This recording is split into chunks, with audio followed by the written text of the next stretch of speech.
Hello, good morning friends.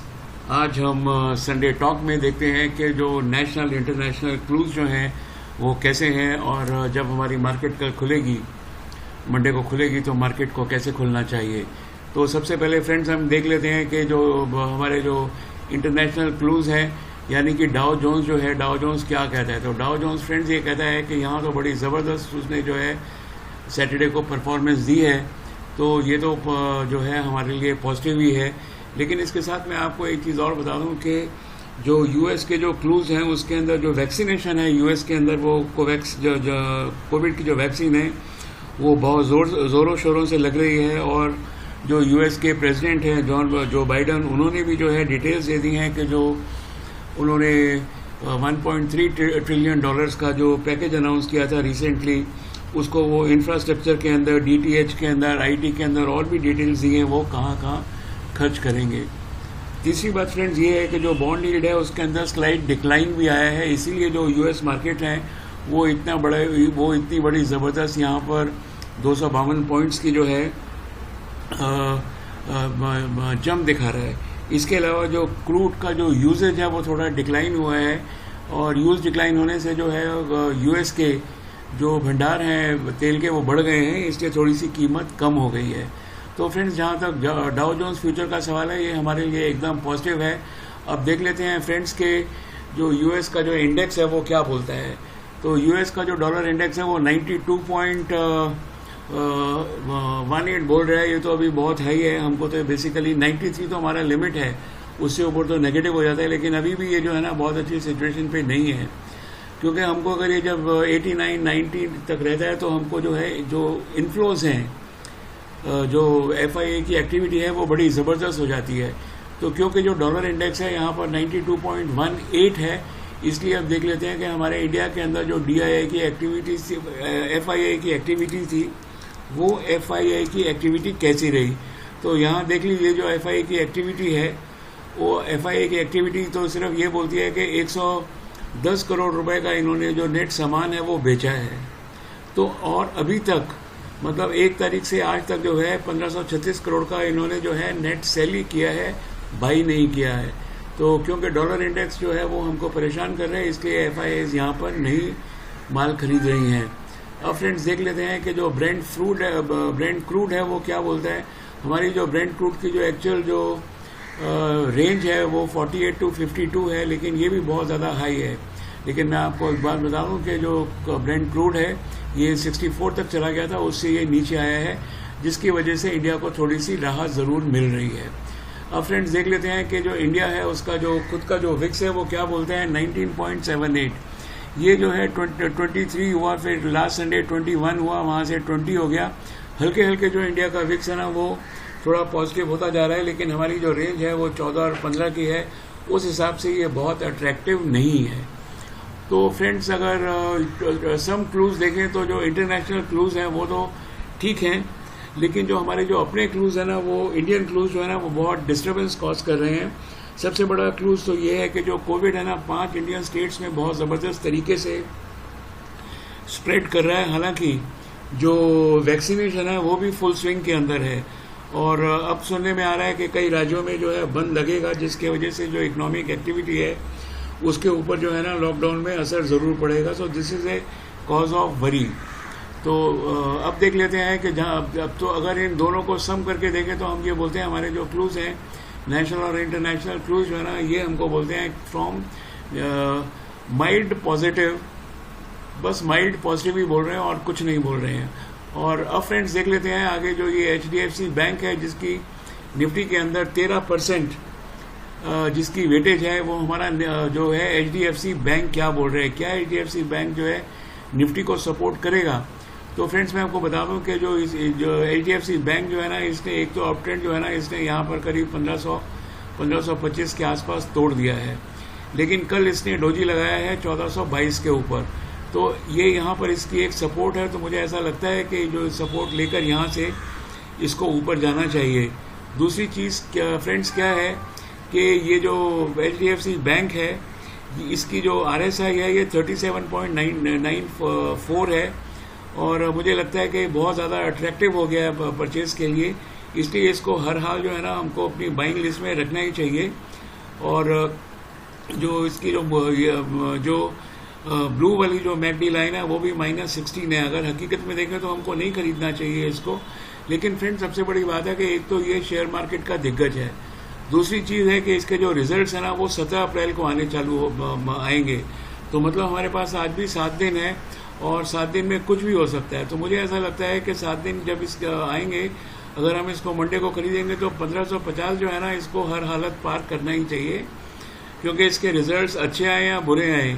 वैसे जो इसने जो मैनेजमेंट की कमेंट्री जो रिसेंटली टीवी में आई है वो तो कहती है कि जो उनकी जो डिपॉजिट रेट्स हैं वो बहुत ज़्यादा जो है, नॉट डिपॉजिट रेट, जो फिक्स डिपॉजिट हैं वो बहुत ज़्यादा बढ़ गए हैं। लैंडिंग भी इन्होंने काफ़ी करी है। तो मुझे लगता है कि 1422 से लेके 1550 तक, यानी कि ये तो आ ही जाना चाहिए। और ये अंडर द बेस्ट सर्कमस्टांसेस अगर रिजल्ट्स बहुत ज़्यादा मार्केट को पसंद आए तो 1650 तक भी जा सकता है। इंसिडेंटली ये मेरा रेड हॉट स्टॉक है और अब इसके क्योंकि RSI 30 को टच कर लिया है, इसलिए इसको लेना ही ठीक रहेगा, मुझे ऐसा लगता है। बहरहाल मेरे पास ये स्टॉक है। अब देख लेते हैं कि HDFC बैंक है, ये बैंक निफ्टी को सपोर्ट कर रहा है कि नहीं कर रहा है। तो आप ये देख लीजिए कि जो बैंक निफ्टी है ना, इसने भी जो लॉन्ग टर्म ट्रेंड है ना, आप ये ट्रेंड लाइन देख लीजिए, इसको जो है ना ब्रेक कर दिया है। तो ये भी जो है कंटिन्यूसली यहाँ पर फॉल बना रहा है। और अगर आप ये चैनल देखें यहाँ पर, तो यहाँ पर जो है ना एक इसने सिमेट्रिकल ट्रायंगल टाइप बनाया है।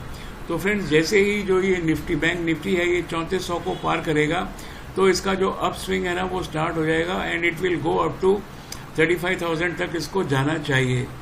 तो निफ्टी जो है जो बैंक निफ्टी है इसकी रेजिस्टेंस जो है वो 34,000 है, सपोर्ट जो है वो 34,000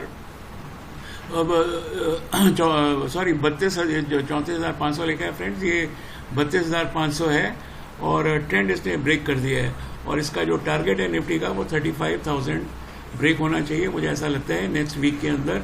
मंडे या ट्यूसडे की छुट्टी है, मंडे या वेडनेसडे को। अब देख लेते हैं फ्रेंड्स कि जो रिलायंस है, रिलायंस क्या कहता है। रिलायंस जो है ना, पहली बात तो ये है कि इसने अभी तक अपने रिजल्ट्स डिक्लेयर नहीं किए कि रिजल्ट्स कब आएंगे। और दूसरी चीज़ है कि इसने जो है ना एक यहाँ पर जो है 2130 के आसपास इसने सेल दिया, 2130 के आसपास इसने सेल दिया था और अभी भी सेल के अंदर है। लेकिन फ्रेंड्स मैं आपको एक बात बता दूं कि ये 1975 से लेकर 1980 के रेंज में ना ये बार बार यहाँ से ऊपर जाता है। तो ये एक अच्छी खासी सपोर्ट है। एक मिनट इसको हटा देता हूँ। तो ये एक अच्छी खासी सपोर्ट है और डरने की खैर इसमें तो कोई बात है ही नहीं, क्योंकि इवेंचुअली तो इसको 2200 क्रॉस करना ही है। लेकिन ये कब करेगा जब इसको मैं कह नहीं सकता हूँ। और इसका मैं 2200 से ऊपर अभी टारगेट भी नहीं दे रहा हूँ। उसका सिंपल रीज़न ये है कि जितना जो भी कुछ इस रिलायंस में होना था वो ऑलरेडी हो चुका है। तो इसकी जो पहली रेजिस्टेंस है वो करीब 2080 है और दूसरी रेजिस्टेंस जो है ना वो 2200 है और यही जो है ना इसका रिजल्ट्स आने से पहले का टारगेट है। तो फ्रेंड्स ये देख लेते हैं कि रिलायंस और HDFC जो है दोनों मिलके क्या निफ्टी को सपोर्ट कर रहे हैं। हमने HDFC बैंक का देखा, बहुत अच्छा हाल नहीं है।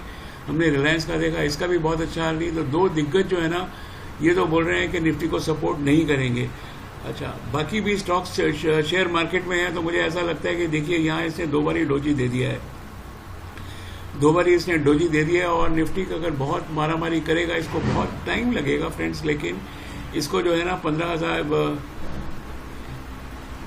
Late me see why it is not coming.